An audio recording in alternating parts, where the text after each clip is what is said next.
What's up, you guys? I hope you're very well. I hope you're having a very nice day. And on today's video, we're going to be working on this little canvas. I think this is a 4 inch by 4 inch stretch canvas that we have here. It's kind of cool. In fact, one of my other videos that you can check out in my channel, I painted a landscape on one of these. So these are very cool. You can sell these, or you can, use them to practice. So yeah, I thought about doing these sort of videos in this format now. It's going to be like a 10-minute video because I have another channel. It's a bonsai channel. You can check it out in the description box as well. And normally, that's the type of video that I make. If I make like a time lapse video, I think it's a bit more boring and a bit longer to shoot. So, yeah, I thought about giving you just like the most important things that I'm going to be doing in the painting, and I think that's gonna make it a bit more dynamic. Anyway, so enough yapping. I have this little canvas, and over here I got this styrofoam cup. Sorry, styrofoam plate, where I recently painted a portrait, but you can see that I got tons and tons of leftover paint, some of which is already quite dry, but some of it's very very usable still. And since I'm going to be painting something black, you'll see what I paint in a minute. Well, in a couple of moments, I'm going to use this to create like the sketch, and then I'm going to continue with more paint, more new paint. Yeah, so this is my palette.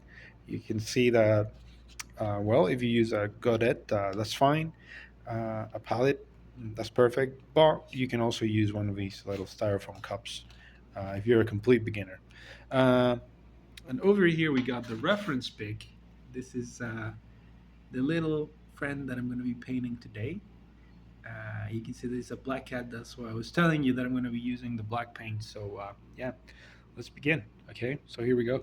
Sorry, I thought I was recording, and you can see that I'm already, you know, um, well into the process of making the little sketch. So I was saying that I'm using diluted oil paint with linseed oil. A lot of people, when they're creating the sketch, what they do is that they use maybe some sort of solvent. Yeah, but I'm going to use the linseed oil because I'm going to be using a lot of paint. I want to create this in the Alla Prima style. So it doesn't matter if it doesn't dry immediately because I'm going to be working on this little painting for a couple of days, maybe. Yeah, I don't have that much time. So, it's no problem if I mm, leave this on the side for a couple of days. Yeah, because I can always come back to it and add a little bit more, create corrections or whatever. Yeah, looks like a human at the moment. Yeah, but this is the process of creating the little sketch. Yeah, the beginning, it's not gonna look pretty or anything, but as time goes by, it is gonna become better. Yeah, so I'm gonna continue doing this and then show you what it looks like when it's a bit more detailed. Yeah, so here we go. So here we are. It doesn't look like much at the moment. Um, I didn't continue adding a lot more details because I want this to be I want this to look dynamic, and so I just want it to be bold when it comes to the brush strokes. Yeah, so the sketch is going to be a little rough at the moment. So since I want this to be an alla prima painting, what I'm going to do is I'm going to mix the colors uh, the in the palette, and then I'm just going to apply them right into the canvas. Yeah, so since I'm going to be using a lot of black and some grays, actually grays are going to be like the lighter areas.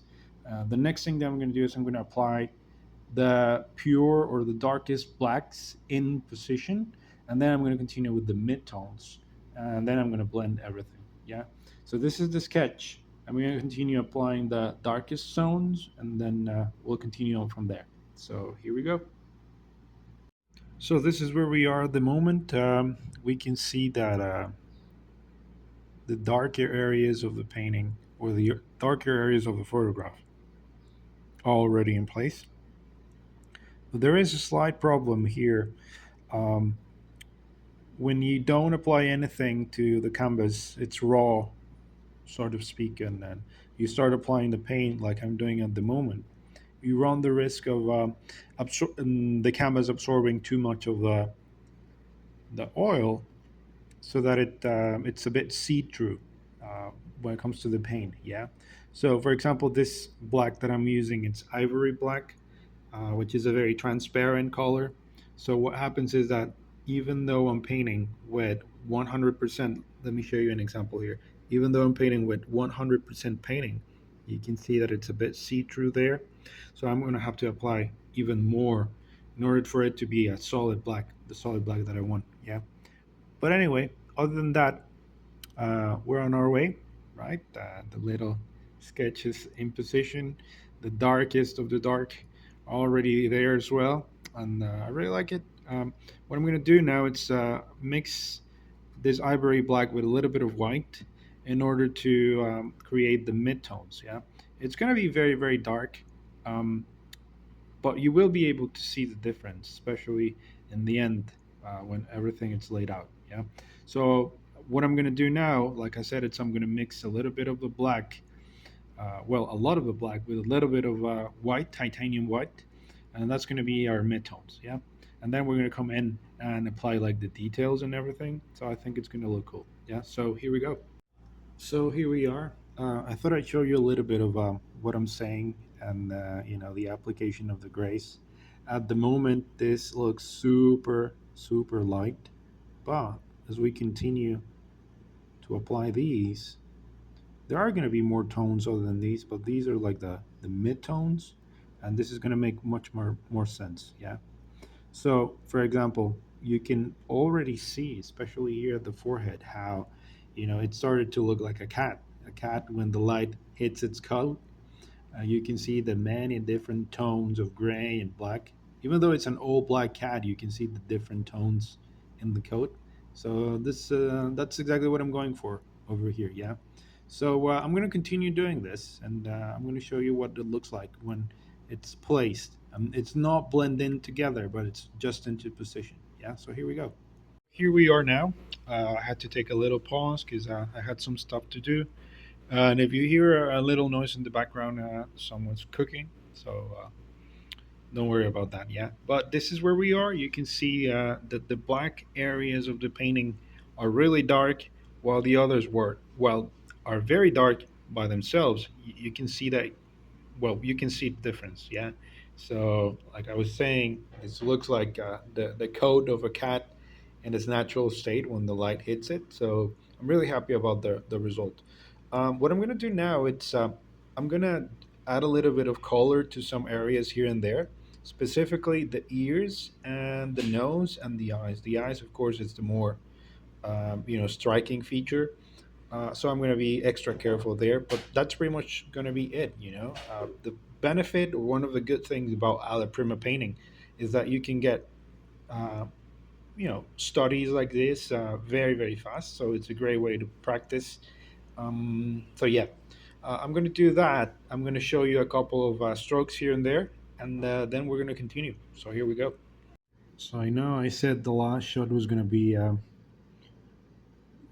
with the background and everything, but I always enjoy adding a little highlight of the eyes here and there, so you can see how the baby is doing. And yeah, I think I'm gonna leave it there. Remember at the beginning I said I was gonna do like a expressive. This is gonna be like an expressive painting, like not a lot of super detailed. Um, what do you call textures and whatnot? But it's looking kind of cool. So now for the last shot, the background, and we're gonna call it a day. Yeah. So here we go. So here we are. This is where I'm going to left it. You can see that it was nice practice. The light from the window over here doesn't allow you to see it the way I see it, but you can see that it looks kind of cool. Yeah, and like I was saying at the beginning, I think Alla Prima is a very good technique if you're in a hurry, or if you want to practice mixing colors to the best of your ability. And yeah, I really like this little piece. Now it can hang in the art wall that we got over there. Let me just show you where it's gonna go. Yeah, so here we go. Here we have it, and right next to it we have this little girl as well. This is actually its mom, so we can see we got a double portrait there. Yeah. So anyway, I hope you liked the video. Uh, yeah, give it a try for yourself, and I'll see you in the next one. Bye.